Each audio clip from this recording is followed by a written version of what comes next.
தமிழ் பஞ்சாங்கம் April 5 2025 Panguni 22 சனிக்கிழமை.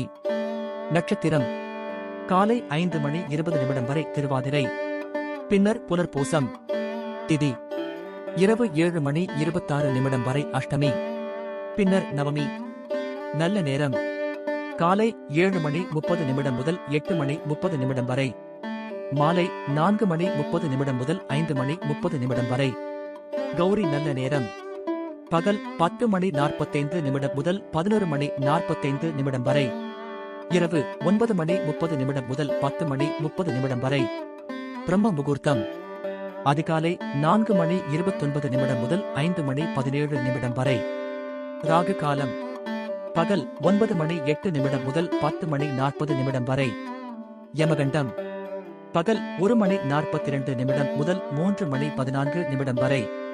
குளிகை காலை 6:05 முதல் 7:37 வரை. சந்திராஷ்டமம் அனுஷம் கேட்டை. நன்றி, வணக்கம்.